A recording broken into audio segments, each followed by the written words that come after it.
How to reset SafePal hardware wallet. Are you guys facing issues to reset SafePal hardware wallet? If that's so, then this video might help you out.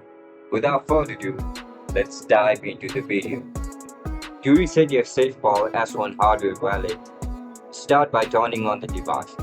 From the main menu, use the navigation keys to go to settings. Then scroll down, tap on reset wallet.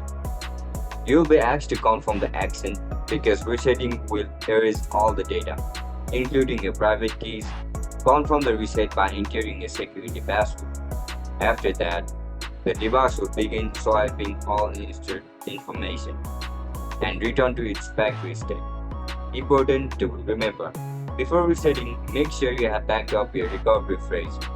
If you don't have it, you'll permanently lose all your access to your crypto assets. And if you are not sure how to complete any of these steps, make sure to check out our other videos on this channel for full guidance.